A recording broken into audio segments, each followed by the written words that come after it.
This is Lisa Marie Nicole, and this is Rockin' for God.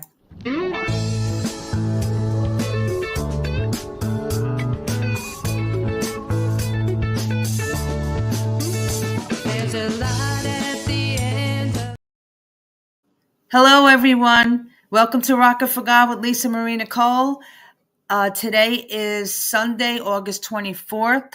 Rockin' for God podcast is sponsored by The Four Persons and Lisa Marie Nicole Music.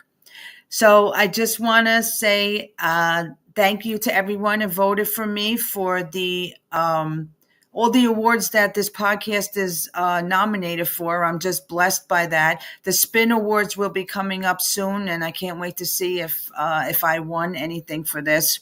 Also, I want to ask you guys if you could please vote for me for the WVIU Gospel Awards.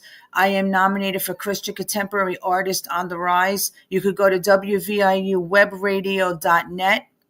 And I have an announcement to make real quick. I'm going to make this quick, and I'm going to say this at the end of the show again in case people come on late. My podcast is going to be celebrating its second year anniversary on October 5th. I got a bunch of former guests that will be coming on. I'll list them later on in the show, but just mark your calendars for Sunday, October 5th, 5 to 7 p.m. I got an unbelievable show that I'm going to be having, and everybody's going to come on and sing a song and just make an announcement and update. So I'm going to keep bringing that up during the next couple of weeks so everybody remembers that. I have an unbelievable show for you guys tonight. I know everybody has been hearing me talk about this, and I know a lot of people have been wanting to see this and hear her testimony, but let me play this and I'll be right back. I know you're there, God.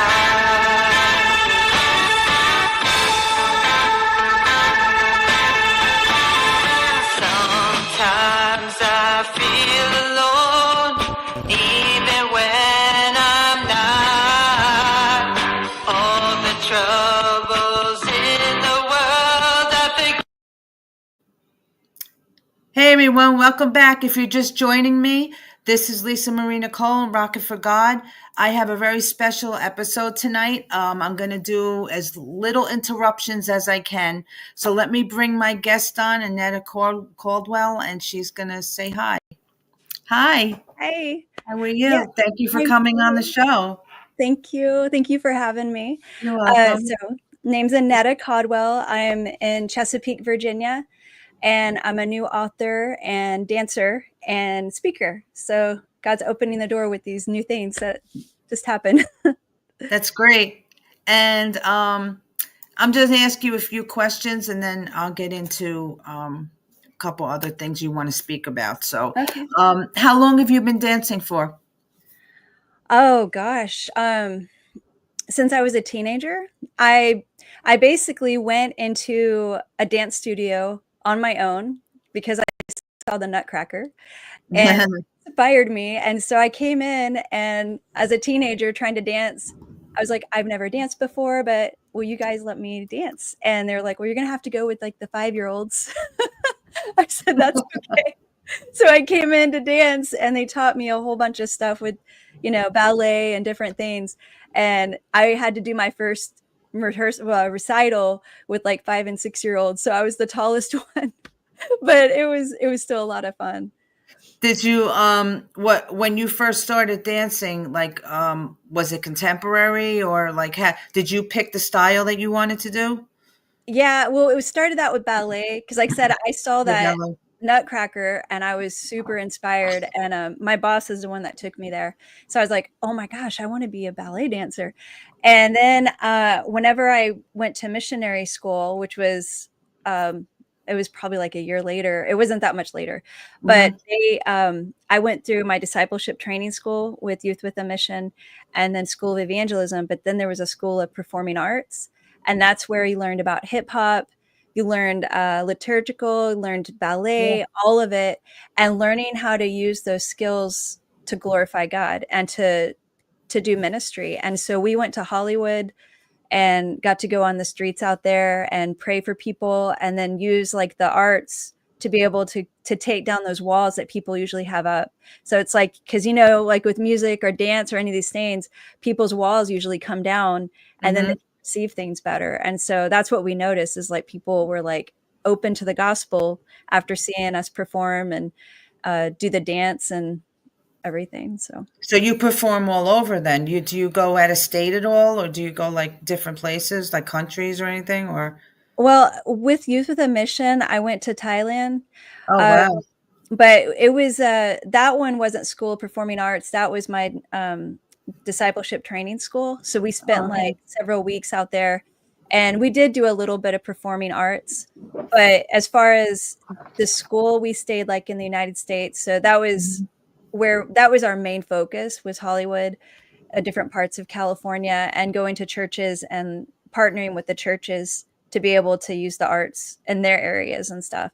But I haven't done any like dancing outside of the United States for just like this type of ministry on my own or anything yet, but definitely could see doing it, because I just have this passion for people being set free and dance and the arts. That's great. Yeah, as a songwriter and a singer, I understand what you're saying.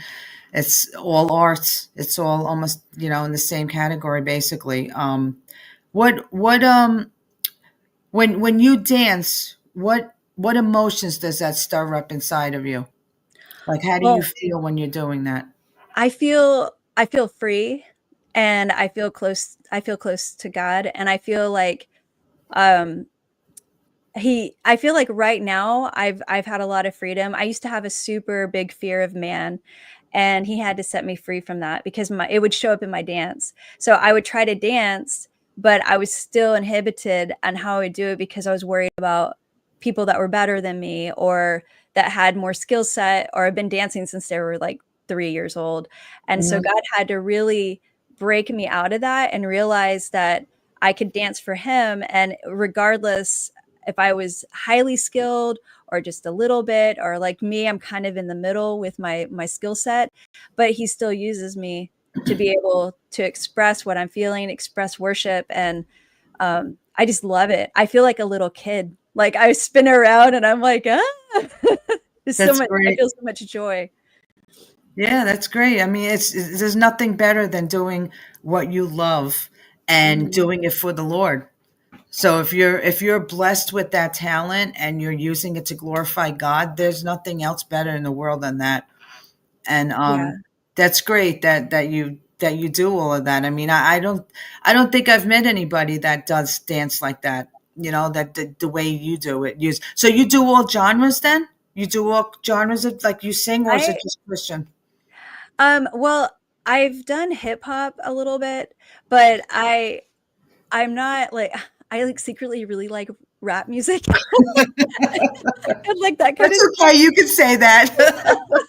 So I just think it's fun. But I love the Christian stuff that's going on, like Forrest Frank and people like that are using this. And there's this group called, was it High Res? That is a Yeah. new group that's out. But it's like they're using their skills and this music that really touches people, and are Christians. So Mhm. they're not having these bad lyrics and all this stuff with it. So, but yeah, that's hip hop is kind of, but I liturgical is kind of naturally where I go. But I also kind of get wild. God told me that he wants me to be like his David. So to dance just undignified, not in a bad way, but just where it's just me and him. And then Mhm. if people see me, then they see me. But it's not like that's the focus. It's more like, I just want people set free, so that if they say, I want to dance, I one thing I don't like is that people think, oh, I'm not a dancer type, so I can't go over there and worship the Lord with dance, or I just don't think that I'm skilled enough, or this or that. And God has like shown me, like he wants his people set free, that they could just worship freely, whether they can only, they can just barely turn in a circle, or they can do all these crazy dance moves. Like he just wants his people free to be able to worship him, because it's all about him. It's not about us anyway. So if he gets the glory for us spinning around in a circle, then I mean, you think about what makes him happy. And Mhm. that makes him happy when you're doing things for him, and it's not all about me and how I look. Like, I mean, I know there's excellence, but there's also like your heart needs to be free even to be able to perform, because if you're tangled in what everyone thinks, then you're going to be inhibited and not do exactly what God wants you to do. Yeah, that's great. That's a great way to explain it. Even people that say, "Oh, I can't sing. I don't want to sing for God because I can't sing." And somebody told me one time, God doesn't care what you sound like. I mean, to him, you sound, if you're praising him and you're singing to him, it sounds beautiful. It Yeah, doesn't matter what you sound like on this earth, but to him, when it reaches his ears, it sounds absolutely beautiful. So, exactly. I always tell people, go with what your dreams, what you always want to do. If you're never too old to do anything. I'm living proof of that. Yeah, I mean, you're never too old to start doing something. And if you want to do it to glorify God, I mean, that's the best thing to do, and he'll bless you with that along the way. So Exactly. that's great. I'm really glad to hear that. So this part of the show, I'm going to just ask you to speak about your testimony to how God saved you from the darkness of what you were living. So take as long as you want. We'll take a break in between. And, if there's any things, I'm not going to ask you any questions unless I have to. So Okay. just speak about what you want to speak with from your heart, and hopefully everybody out there is listening, and maybe there's somebody out there that needs to hear what you have to say and can really be moved by that and maybe even be helped. Yeah. So take it away. Okay. Thank you. You're welcome. All right. So, um, I guess to start, I grew up in a dysfunctional home. I was sexually abused from the age of 3 till about 12. Um, was very broken. I told this before with someone else, like in the middle of the night, I would pray, even though I didn't know who God was. My dad was a Muslim. My mom was a kind of backslidden Christian. Our home was just felt like chaos most of the time. I'm not saying it wasn't all bad. I know some people was like, okay, even when you grow up in a dysfunctional home, there is still some good things that come out. Mhm. So I was an avid sports player. I played baseball. I loved baseball. And so that was something that I did. But I got to about fifth grade, and I had met somebody that she was trying to help me learn how to socialize, because growing up, I didn't even know how to properly like use a fork and this. Not to say bash my parents at all. Like, I was the baby in the family. People were tired.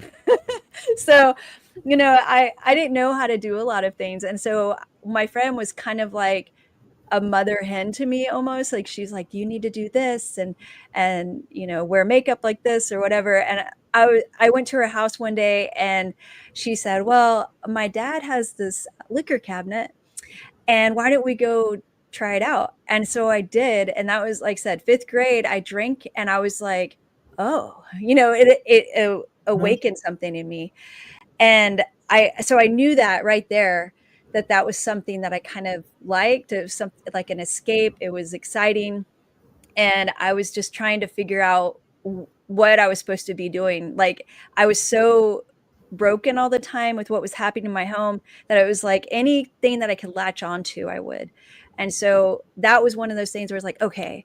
And then that plus popularity. So I get into sixth grade, seventh grade, I'm really wanting to be popular. And she's naturally popular, my friend. And I'm like, well, I really want to be popular. And so I find like another group that's pretty popular, and I start compromising who I am. And I I talk about this in my book, but there's this guy, I called him Max, who ended up, I ended up catching his eye. He was incredibly short. He might have been like 4 foot, and I was, or maybe a little bit shorter than that. And he was the leader of this group in middle school. So I was like, okay, if I go out with Max, I can be connected to this popular group. So I was like, all right. So my friend, not my friend, but this girl was like, hey, he wants to go out with you. What do you think? And I was like, okay. And so she invited me to a party, and that party, he was there. Well, he wasn't there yet. I get there, I dress in my best clothes. I'm so excited that I'm invited to be with all these really cool kids, and I'm like, I'm not a cool kid, but now I'm with the cool kids. And I remember the moment I was on the couch and the door flings open and Max walks in and he has bodyguards. So these guys are like way taller than him and like maybe 6 foot tall. And he's like, I'm here. And he's like, and everyone's like, there's Annetta. And he was like, yes. And everybody is like super invested in this. And he comes to me and he asked me to go out with him. And I say yes. And it's almost like it would be like a proposal or something. Everyone's clapping and she said yes. Like, oh my gosh, what have I gotten myself into? Because I didn't really like Max, but I really wanted to be a part of their group. So an hour goes by. My conscience is bothering me so bad that I go to one of the girls. And I'm like, I don't like Max, and I think I need to break up with him. So this is only an hour after I said yes to getting, to dating him. And I went to him and I said, Max, I need to break up. I don't feel this way about you. So I break his heart. Everybody finds out at the party and they all leave me, right? And they leave me alone in her house. I don't even know. Oh my God. And they're all like mad and Max leaves. And I'm like, well, I was honest with them. So I go to sleep eventually by myself in a chair. And I wake up and my hands are super glued. My hands and my feet. And it's on my brand new pants. And I call my mom and I was like, they super glued my hands. Can you come and pick me up? She's like, what? So Wow. I get home, I clean up, and that next Monday at school, I show up and they are so mad. They're so mad at me. And they just look at me like, I can't believe you broke up with Max. And then my friends that I left for Max, or not for that group, they're kind of mad at me. So I'm like, I don't have any friends. Everybody hates me. And that's when these two girls, they're twins, they approached me and they were like, hey, we're new here. And I go, I'm sure you probably heard about me. And they were like, actually, it doesn't matter what they think. We accept you. And I was like, oh, okay. I have some acceptance here. And all of a sudden, before I know it, I'm hanging out with them, but I'm changing. I dye my hair jet black. My brother skateboarded. So I was like, I'm going to skateboard. And I love skateboarding. I still like skateboarding. Oh, it's so much fun. But I was changing who I was. And all of a sudden, before I know it, they're coming to my 8th grade birthday party and they bring a friend who happens to be a witch. And I was like, what is going on? And she's like, hey, I can make your party really fun. And she's like, we'll start doing tarot cards, So I'm like, I think I had seen, like, I went to a party where I think we did the Ouija board there and we did some of these weird games, but it wasn't as big of a deal to me yet. But when she came in, this was like a new level, right? She was like doing these tarot cards and asking me, telling me all these things. And then she said, hey, do you want to go even bigger? And I was like, oh, okay. I'm a little hesitant. I'm okay. She goes, do you have a Bible? And my parents had a Bible there in the house because my grandmother was a Christian and then we still had the Bible. So she goes, okay, well, I have this other book and we're going to rub them together. Found out, I think it was either a satanic Bible or something similar to that. To make it move by itself. It was doing it. It was really crazy. And she started doing, like, I don't even remember the exact spells and stuff, but it was freaky. And a spirit of fear just fell in our home. And my other friends left. And then the ones that remained, I went into my room and I said, oh my gosh, I looked at a poster I had on the wall, and that looked like it was coming to life. Like the eyes looked like they're moving. And I went and got one of my other friends and I said, hey, does that poster look like it's coming alive? And she goes, oh yeah, it does. It looks like it's moving. So we ran screaming out of the room. And she's like, well, I'm going to leave now. And the other girls left. And I'm left with this mess of fear, open crazy door for witchcraft. And I'm alone with it. And I was like, oh my gosh. And my sister was like, she was trying to comfort me because I had a complete and utter panic attack, freaking out, rightfully so, because we just opened a huge door for witchcraft. Yeah. And what would like you think, okay, well, she's experienced that, she's afraid, maybe this is not something she's going to pursue. But what happened is I get to high school, so ninth grade, and I'm start wearing all black. I do the black, very emo. I wear the black lipstick, eyeshadow, all of it. And I start cutting myself. I'd already tried commit suicide a couple of times in there. And especially with all the hurt with the rejection, but also with all the abuse that I didn't know how to, I don't know how to deal with it. Right. So it's just like I'm trapped. Mm-hmm. And cutting was something I did constantly because it was like, this is a relief, and I know a lot of people struggle like with cutting, and it's like, it was this, like, I hated myself. So that was a way that I was dealing with that self-hate. And then it would bring relief to me because I'd be like, you're so bad. So I remember being outside and sitting under a tree. So I was tree hugger, I was like, and I was crying and I was super sad. And this guy comes up, and he had talked to me before this a little, but he was dressed in black, and he goes, hey, when you're ready, why don't you come with me? I have something that'll make you feel a lot better. And I was already dabbling in alcohol a little bit more since that 5th grade. Even at parties, I started drinking a little bit. But this, was like following him. I eventually said yes.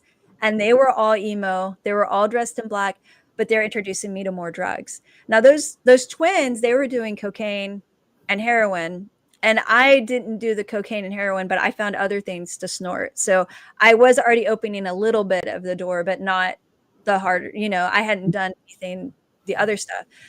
And so I start getting into the drugs with them, and I find this like community, right? I'm like, they love me, they accept me. That's what I was looking for, is this acceptance.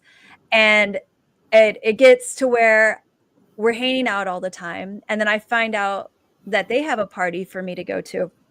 So I go to the party, and we're all hanging out, everything's normal. And then they take me to a back room, and there's this big table, and they said, hey, we need somebody to get on this table to allow the spirit to come into them.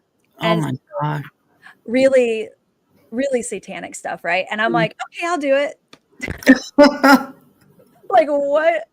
I said, almost like, I didn't care. I was like, okay. And my other friend was even like, are you sure? And I was like, he's like, you don't have to do that. No, I'll do it. So I get on the table, and they do a seance, and they do all this stuff to invite the spirit in, which we all know it was Satan, to come in. And I remember after they were finished, I had so much fear that I was hardly functioning. I went outside to take a breath, and I looked out the trees, and it felt like there was something watching me. And I almost like, I was telling somebody, it's like a cackle I could hear, like this, little laugh. And I felt the spirit of fear was so heavy. And I was like, oh my gosh, what have I done? And of course you think, okay, well, she experienced that. Now she won't do anymore, right? Because there's kind of freaky. Well, I end up meeting some more friends, and I describe it as a snowball effect. The Ouija board is a little bit of a door. You open that. So that starts the ball rolling. And then, oh, well, I'm going to do these innocent games. It's another step. And it's like the ball starts getting bigger and bigger. And then when we got into tarot cards, I also got my palms read a lot too. So it's like, what, the ball is getting bigger and bigger. And then of course it got even bigger because we did this whole seance on me. Well, now I meet some friends, and they're heavy into it. And she goes, Annetta, there's something called being a white witch. And that's not as bad as the others. There's like white magic. So you don't have to worry. That's not like the bad stuff. Because I was like, are you, that's kind of freaky sounding. She said, but there's one condition. It's like, what? Well, if you become one of these, if we go as deep as we need to, we have to make blood oaths. And we have to drink each other's blood. And I was like, God. oh. And I had already been doing a lot of drugs at this point. I was drinking every single day before going to school. So I was drunk constantly. I was high constantly. And I was like, okay, well, I guess we're going to do this. And So we invite one of our friends. So it was 3 of us. And one night, I remember it very vividly. We were in the room, we all cut, and then we start drinking the blood to make this blood oath. And you think, okay, well, done that, see what, what's next. Well, we end up going a little bit after this, we end up going downtown Austin, and I see a guy on a motorcycle, and I go to him. I don't know this guy, and I'm like, hey, can I drink your blood? And he was like, okay. Really? Okay. He pulls out a knife. He happens to have a knife on him and cuts himself, and I drink his blood. And I was like, after I did that, my friends were like, what did you just do? You don't even know that guy. And I was like, well, I don't know. And afterwards I was like, wait a minute, what have I done? I don't know if this guy has diseases or anything. Like, these other people, even though it was really bad, I had known them. We had relationship, right? This guy was just on a motorcycle sitting down with his leather jacket. I had no clue who he was. So I think it just everything got worse and worse. And that was probably the highest, not the highest, but like the worst that things got with the witchcraft, right? Because I was like, okay, I've gotten deep into this, and I was tormented. I was afraid of everything at this point. And then at the same time, I was like a zombie walking around, like not knowing what I was doing, doing all kinds of really bad things. And then I also, at the same time, my mom was trying to help me. So she knew that I was using drugs, and she could tell by how I was acting. And I remember one time she took me in her car and tried to drive me to a treatment center, but she told me she was just going to take me out on a drive. Well, when she got me in the car, I asked her, and she goes, "Oh no, I'm taking you to a rehab." I jumped out of the car while it was moving. And I basically got home. I think I took a bus or something. I don't even, it's so blurry at that time. So she also had me talking to a counselor. So I was like, you know what? I don't have a problem. I don't have any issues. I'm okay. Like, I could stop anytime I want. So, that's kind of like what addicts, like I can do it. And during this time, there's a guy I met in school. So this is in my high school class. He comes to me and he's like, hey, can I talk to you for a minute? And I was like, okay. He goes, I'm a little worried about you. It's like, this is one of my peers, right? It's like, I think that you might have a problem. I was like, my peer is coming to me. He's like, so I had an issue, and I went to AA and NA, and it really helped me, and you should consider it. I'm like, well, that's good for you. I don't have a problem. And he said, well, okay, but would you be willing to come hang out with me and my friends? Like, we have a party coming up. So I was like, okay, I'll come to your party. So I get his information. I tell my friend, and she's like, are you sure? We don't even know this guy. And I was like, no, it'll be fine. So he comes to our house that weekend, comes to my house. We get in this pickup, and we're driving around, and we're like, oh, we're living our best life. This is awesome. We're going to go to another party and probably get some more drugs and alcohol. And then he stops the car at a very strange place. And my friend and I look at each other, and we're like, uh-oh, is this a crazy guy? What have we done? And we get out of the car. He goes, hey, guys, I know I told you all it was a party, but I'm actually taking you to an AA meeting. What? Wow. I was like, what? I was so mad. I was like, no, I have no issues. I'm not an addict or an alcoholic. How dare you take me to an AA meeting? So I get out of his truck, and I basically head home. And my friend was like, yeah, I mean, think that we're addicts, and we're all offended. So that happened. And so now I'm going back and forth with trying to prove that I can sometimes stay sober, and it's not working, right? I end up relapsing over and over again. This one time, I told people I have like a love-hate relationship with the drugs and alcohol. Like, I really want to escape reality, but I hate how out of control I feel. I hate how it's like this tug of war. Like, I want to be okay, but when I'm sober, like, my friends are like, you're so angry and you hate everybody, so you need to get high because you're not fun to be around when you're sober. And so and with being freaked out with the drugs, I was doing them all the time, but I was still freaked out with them. So I tell my friend, I'm not going to do drugs. She goes, well, we found a new dealer. There's this new drug that we're trying. And, the guys on the streets, we're getting it from him this weekend. So I'm like, no, I'm not going to do it. I'm not going to do it. And then I'm like, okay, I'll do it. It's like, okay. She says, good, because I will hold your hand. I will be there for you. You're not going to be alone. And I'm like, really? And she's like, yeah. And I was like, so if I get scared, you're going to hold my hand and walk me through this? She's like, yes, I'm going to be there for you, Annetta. Don't worry about a thing. So we get to the party and we're all taking this new drug. We don't know what's in it. This guy's like, it's good stuff, but he won't tell us what's in it. Right. So we end up taking it, and I look over at my friend and she's like on the floor laughing hysterically. And I'm like, where's my helper? Like, she told me she'd be holding my hand. She's like over here like, I'm sorry, Annetta. And I'm like, great. And I start, on my little, however long this drug is going. And then the hours pass and I'm not coming off of the drug. I'm like, everybody else is starting to come down, right? I'm not. I'm like, okay, it's been 24 hours. Wow. I'm not getting better. And they're like, oh, that's not okay. That's not normal. Maybe you should go home. And I was like, okay, maybe I'll do that. So I get home and it's going on, I think it's 48 hours at this time. I'm still high, still experiencing the effects of whatever this drug is. And then it goes to day 3. I'm still high. And I'm like, what the heck is in this drug? Like, I'm not coming off of it. I'm picturing myself as one of those crazy people that you see on the streets that are like yeah, and they're all high and they're talking to themselves. I'm like, that's going to be me. Oh my gosh. So going on day 3, I take my skateboard.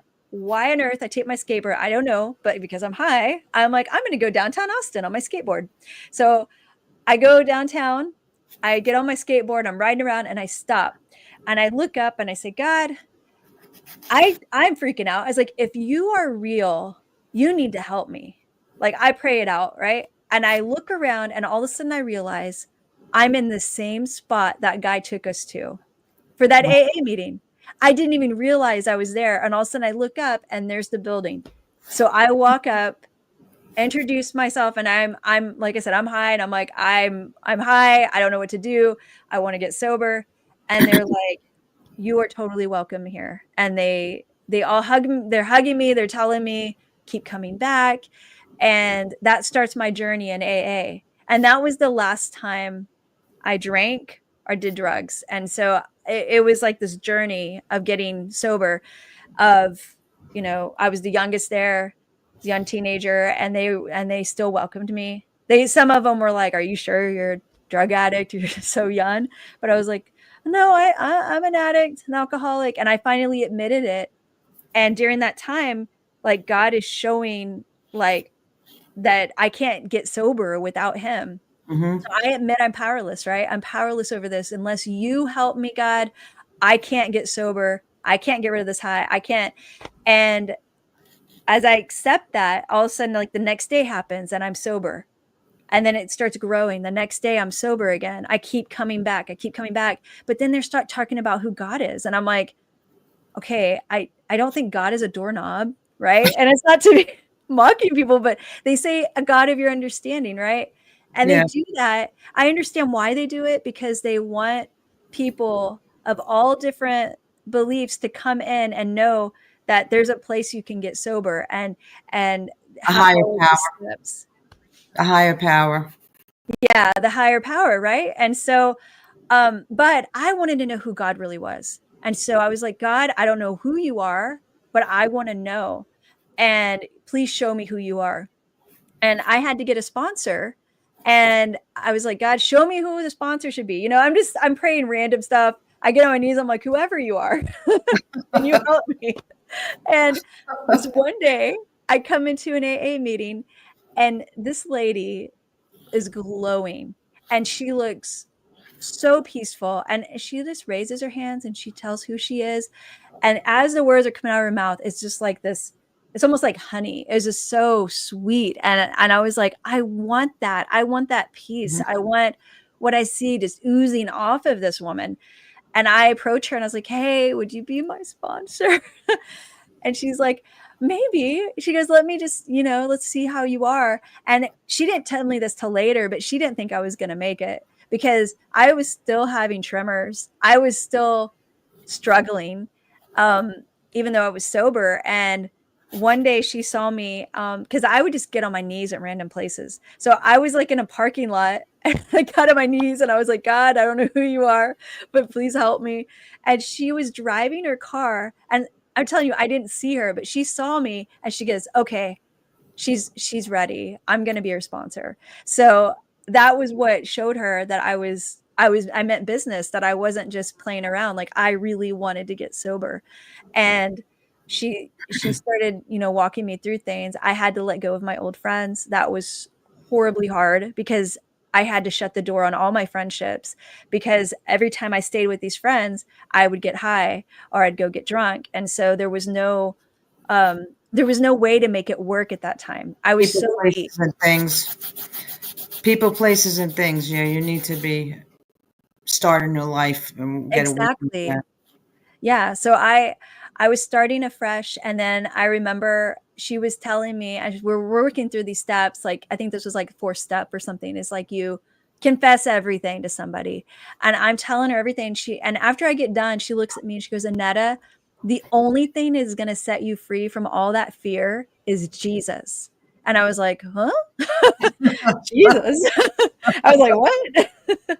And she's like, that's the only thing that is going to set you free from all this. All this fear you're having, you can't get set free from anything else. He's the only one that is going to set you free.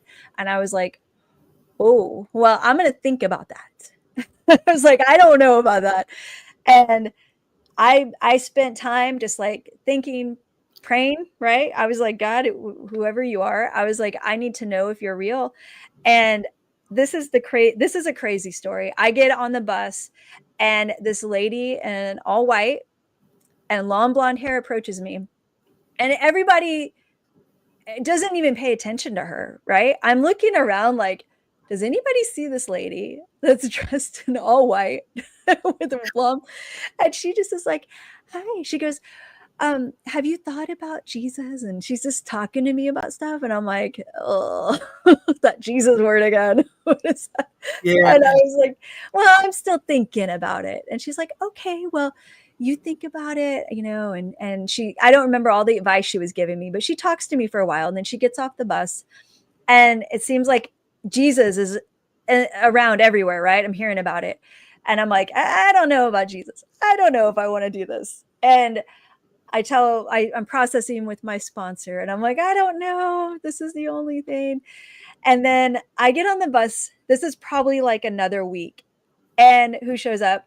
That lady in the all white again, and the long blonde hair. And she approaches me, and I tell her, like, I don't know. I'm still thinking about it. She goes, well, I hope you choose Jesus, and I'm telling this peace and glow on her. I was like, whoa, this lady is like, I don't, okay. I knew in my heart that this was an angel. I think is like pretty obvious at this point. Again, nobody says anything. Nobody looks at me.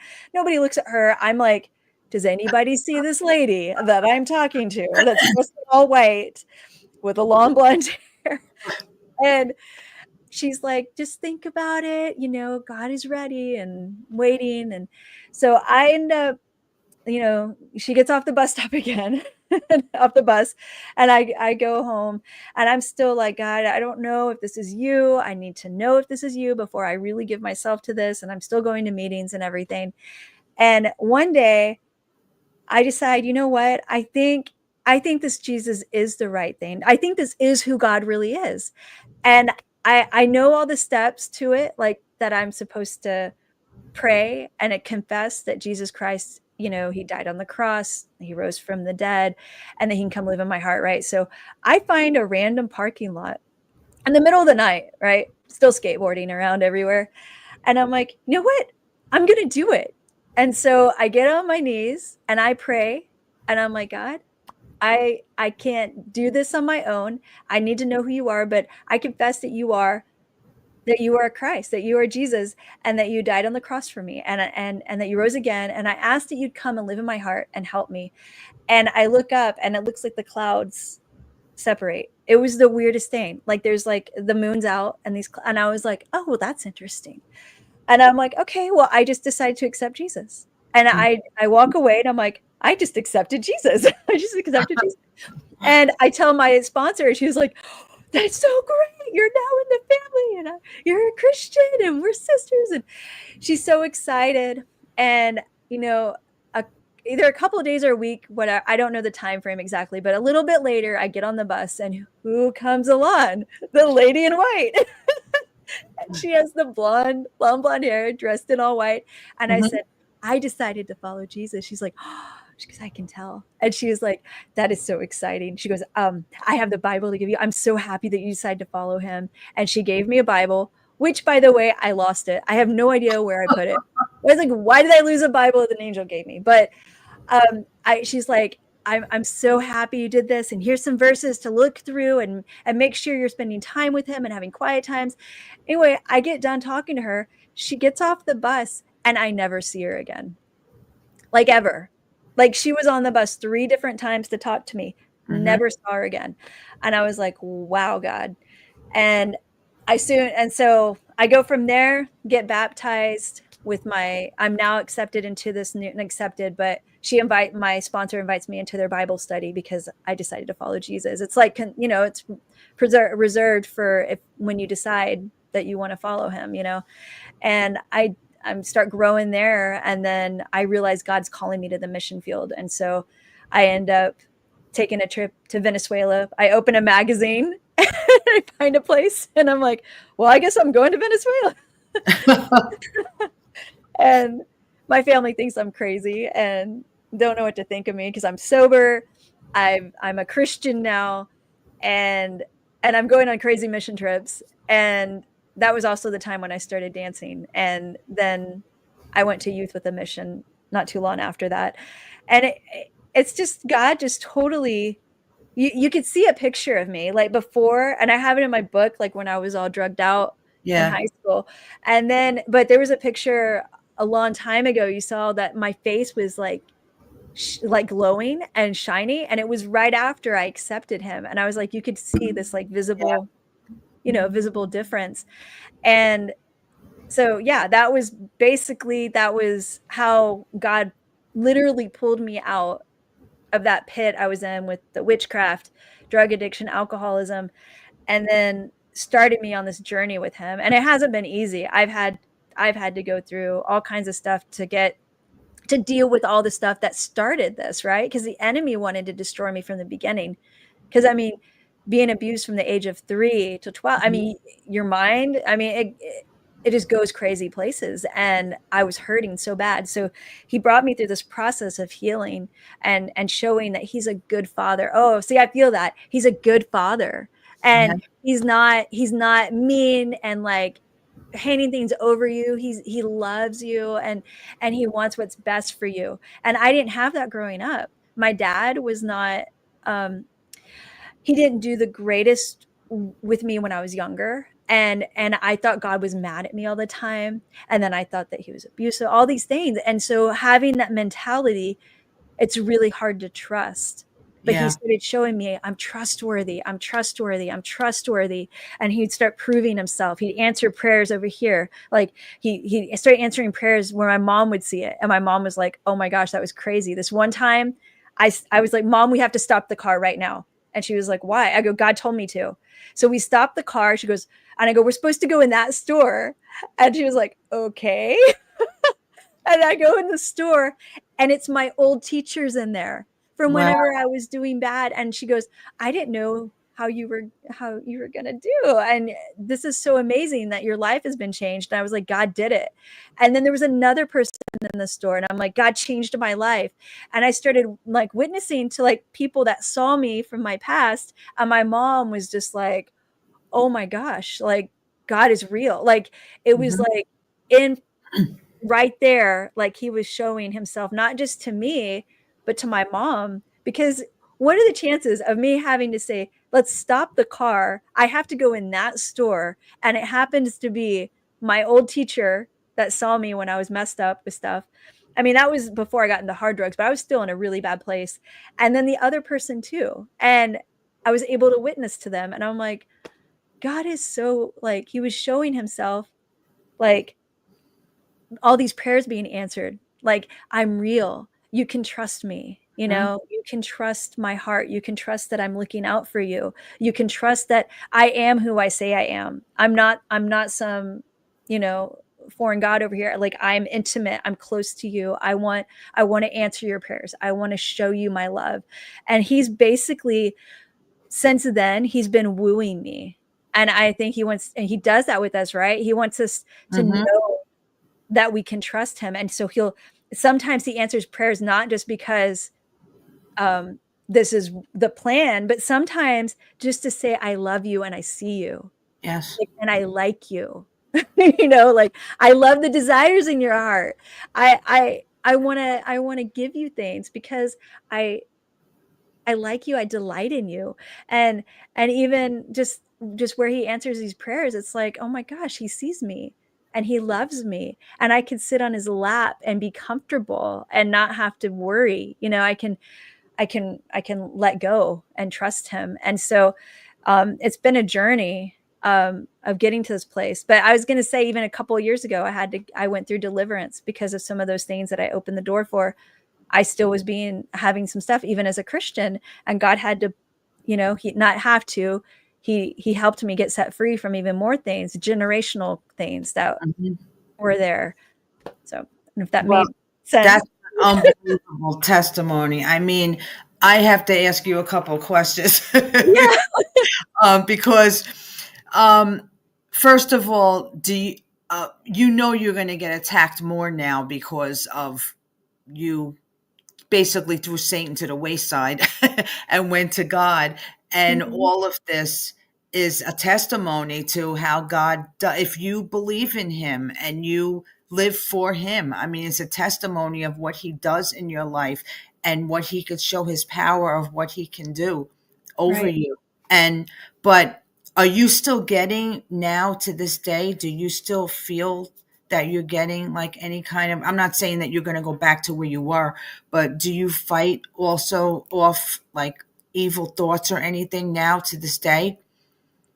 Yeah, well, that's what led me into getting delivered 2.5 years ago. Some of my thoughts were just so dark. Even as a Christian, I was like, why? I fully have accepted Jesus. Why am I still struggling with some of these thoughts that I shouldn't be having? And it's like God was preparing me for that deliverance session because I wasn't ready before then. But it's almost like when he's like working on you, right? There's stuff that you're ready for, and sometimes you're not ready for it. I wasn't ready for that even like several years ago. And so I mean, of course I'm not perfect. There's still thoughts that go through my head, and I have to be like, Oh, okay, I take that thought captive and give it to you, Jesus. But even just forgiveness has probably been the biggest thing that I've gotten out of this, is that with the people that have abused me, and then people like I say in my book, there's a lot of crap basically I went through, and a lot of rejection, and that was just like the little tip of what's in there. There's a whole bunch of different things. I mean, I got kidnapped in there too, and it was for a short time. I jumped out of the car, but there was like over and over again, Satan was just trying to destroy me and make me think that God was this bad thing doing all this when it was actually Satan doing it, right? And so yeah, so it's just been this process of where I've been like, okay, God, it's almost like there's this door that you open a little bit at a time for him, for like the Holy Spirit, for Jesus to come in. And if you've been through a lot, it's sometimes hard to trust him to open that door. And yeah. so through the years, it's like I open the door a little more and a little more and a little more, to where it's like, okay, I'm going to trust you with this part of my heart. I'm going to trust you with the places that were broken from the abuse and from the hurt that I've had. And as you start trusting him with this, and he's like, and you're like, okay, I can trust him with a little bit more, And then there's like more healing as you let him have that stuff instead of holding on to it. So. Well, look how easy it was to open the door for Satan and let him in, right? When you Oh didn't, yeah. Yeah, because I opened it wide for yeah, and yeah, yeah, and now you shut the door and he's banging on it, and yeah, he and it's opens. like, you ain't coming back. That's it. Yeah. So you basically, I guess this is why you felt like you needed to write this book, right? So you could get the story out there to help people. Yeah, well, it's a total obedience thing. I did Mm. not write it. I am not a natural writer. Well, I say that. I think God's gifted me with writing now, but I never saw myself as a writer. And God kept putting this on my heart, and sometimes through my husband, like, "You should write a book." And I'm like, "Yeah, eventually one day." And it got to the point where it felt like this fire in me. Like, I have to share and I have to put this on paper. And last year I finally was like, okay, I'm going to do this. And I did videos on YouTube, unlisted videos that Yeah. we were able to put on paper. And I had some friends help me with getting it down. And then I actually restarted the whole thing like 4 months ago. And I just rewrote the whole book like in my closet, like 8, 9 hours a day. It was like God would wake me up in the morning, like 5 in the morning. I was like, I gotta type, I gotta type. And I was trying to get a part-time job to try to help our family with like finances and stuff. And God's like, nope, focus on the book, focus on the book, focus on the book. I'm like, okay. So I did. And then it's like, once that happened, then things started opening because I was like, all of a sudden I realized like, this is a way that God's using me to show people they don't have to be ashamed of their past. They don't have to be ashamed of anything they've gone through, but they can just be like, if you give it to him, he can do like the miraculous. Like he could do crazy things if you could just give it to him. And so putting that out there, I used to pretend that I was grew up in the church. They'd be like, "Oh, did you grow up in the church?" I'm like, "Oh, And God's like, "You didn't grow up in the church." You don't know what to say to them, right? You don't have an I answer. was like, yeah, I was like, "Well, actually, I'm an ex-Satanist." But I didn't say that.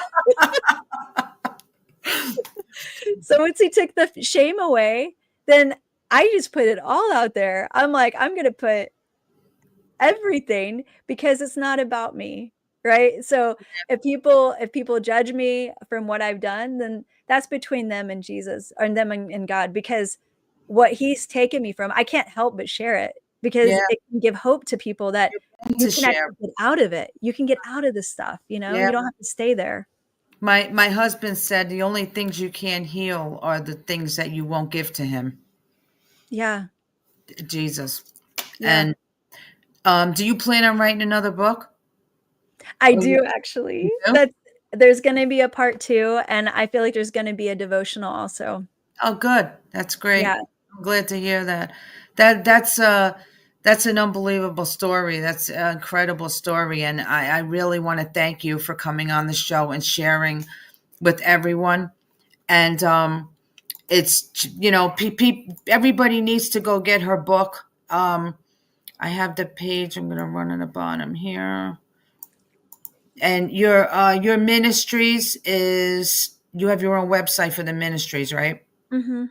And then you can her book Caught you can get on Barnes and Noble, Amazon, and also on the website, right? Yeah. Mhm. Okay. And you also plan on you're working on another one you said though. You said. I am. I haven't started yet. I'm kind of just I'm writing this one for now, just like writing, like writing this one of like, okay, God, what do you want to do with this?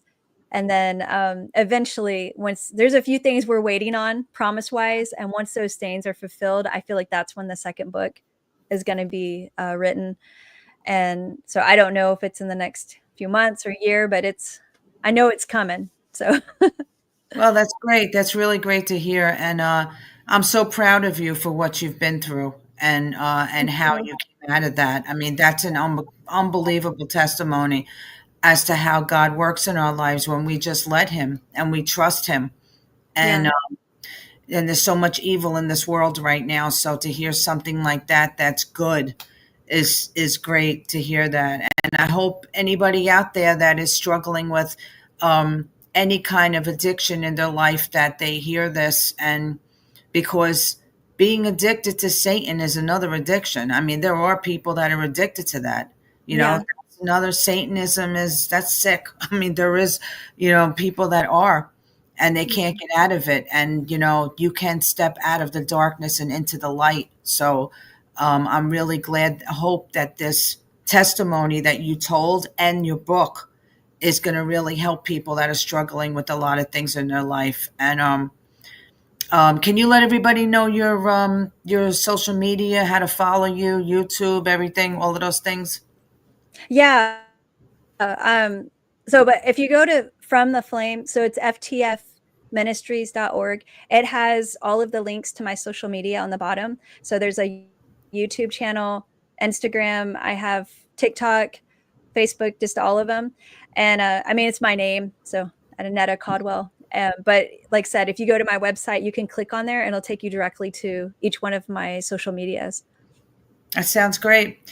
And when eventually you do get this other book out, if you want to come back on again, you're welcome to, if you'd like to come back on to talk about your part 2 of your book, of your story.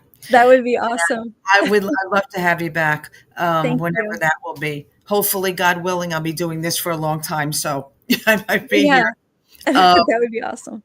So I want to thank you so much. I'm going to be praying for you because you need prayers when you go through something that in your life. You're definitely going to need prayers to help you get through this and to, keep on the path that you're on. And I'll keep you in my prayers and your ministry and everything that you do. Just God bless you and keep doing what you're doing because you're an inspiration to me and to a lot of people. So thank you so much for coming on. I appreciate it. No problem. Take care. All right. Thank you. I'm going to play the video. I didn't want to stop, so I'm going to play that now. Okay? Okay. So be right back. Okay. This is my song, Ask Him. I'm going to play it now because I didn't want to take a break when she was talking. So she chose this song. So I'm going to play this real quick.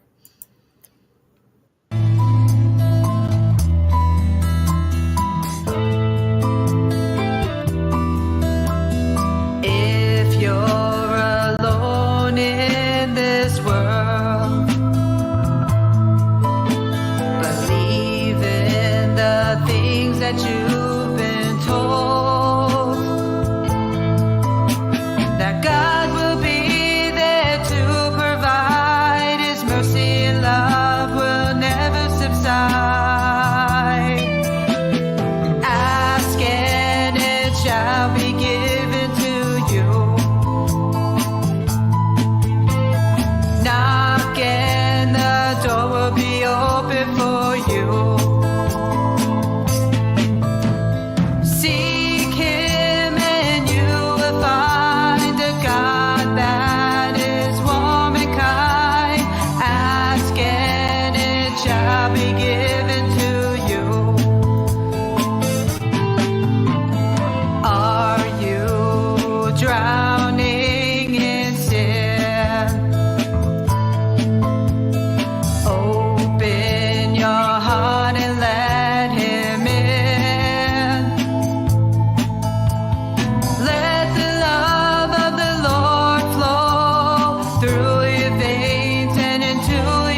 So thank you so much again. I'll talk to you soon. God bless you. All right. Thank you. Welcome. I hope you enjoyed that show, guys. If you're still on, thank you so much for hanging out with me. I know it ran over a little, but that's okay because we needed to tell that and it needed to get out there. So I want to thank you. Real quick, I know I've been doing the animals for every year for every show for Open Hands Animal Sanctuary. This week I have Smiley. I talked about him for 2 weeks. He's a 5-year-old, friendly but timid, never lived in a home before, amazing dog, and he needs a patient person who will work with him and teach him how to be a dog.